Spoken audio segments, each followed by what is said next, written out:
10 جگہ پر قرآن مجید میں یہ امر بالمعروف اور نہی عن المنکر جوڑے کی شکل میں آیا. لیکن آپ یہ دیکھیں گے کہ اضافی طور پر نہی عن المنکر پر زور زیادہ آپ کو مل جائے گا. لولا ینہاہم الربانیون والاحبار عن قولہم الاسم واقعہم السحت. کیوں نہیں روکتے انہیں ان کے علماء اور صوفیاء اور درویش جھوٹ بات کہنے سے اور حرام خوری سے، حرام کھانے سے؟ کیوں نہیں روکتے؟ نہی عن المنکر. لولا ینہاہم الربانیون والاحبار. تو نہی عن المنکر کی بہت اہمیت ہے، جس کو کہ بعض ہمارے نیک دل لوگوں نے خارج ہی کر دیا اپنی گفتگو سے. انہوں نے کہا بس بھلائی کی تلقین کرتے رہو.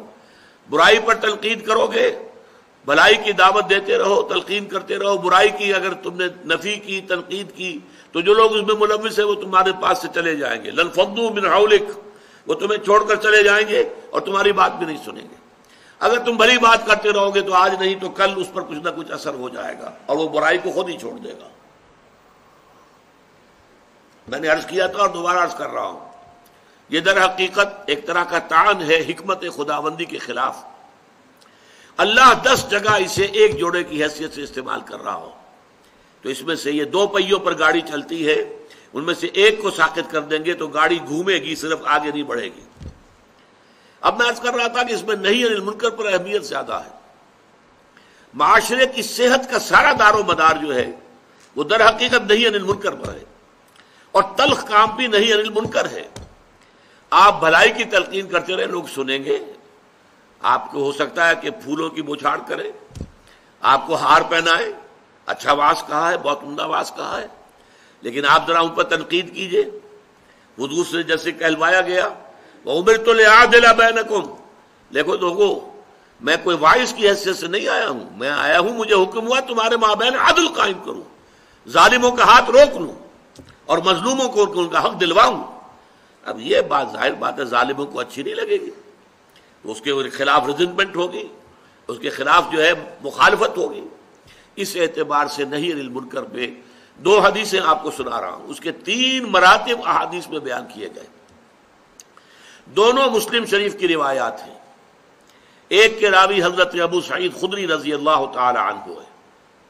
وہ فرماتے سمعت رسول اللہ صلی اللہ علیہ وسلم یقول، میں نے سنا اللہ کے رسول کو یہ فرماتے ہوئے صلی اللہ علیہ وسلم، من رأى منکم منکرا فلیغیرہ بیدہ، جو بھی تم میں سے کسی منکر کو، کسی بدی کو دیکھے، کسی برائی کو دیکھے، اس کا فرض ہے اس کو اپنے ہاتھ سے طاقت سے روک دے، بدل دے. فَإِن لَمْ يَسْتَطِعْ، اگر اس کی طاقت نہ ہو، وہ شریر لوگ بہت طاقتور ہیں، آپ کے پاس طاقت نہیں ہے، آپ مقابلہ کرنے کی پوزیشن میں نہیں ہیں، آپ انہیں چیلنج نہیں کر سکتے، لہذا طاقت استعمال نہ کیجئے. لیکن فَإِن لَمْ يَسْتَطِعْ فَبِلِسَانِهِ، زبان سے تو استعمال کریں. بھائیو خدا کے لیے باز آ جاؤ. آپ اپیل کے انداز میں بھی کہہ سکتے ہیں، دیکھیے یہ کام اچھا نہیں ہے، یہ برا کام ہے، خدا کے لیے چھوڑ دو، اللہ کے غضب کو دعوت نہ دو، زبان سے تو کہو. فَإِن لَمْ يَسْتَطِعْ، اور اگر حالات ایسے نامساعد ہو جائیں کہ زبان کھولنی بھی جو ہے ناممکن ہو جائے، فَبِقَلْبِهِ، تو دل میں شدید نفرت. یہ اگر جو ہے اس کو کہا گیا ذالک اضعف الایمان، یہ ایمان کا کمزور ترین درجہ ہے. اگر دل میں نفرت بھی پیدا نہیں ہوتی تو معلوم ہوا ایمان ہے ہی نہیں. اقبال کا بڑا پیارا شعر ہے، وائے ناکامی متاع کارواں جاتا رہا، کارواں کے دل سے احساس زیاں جاتا رہا. آپ بدی کو دیکھیں اور آپ بے چین بھی نہ ہو کہ کیا ہو رہا ہے، میں روک نہیں سکتا.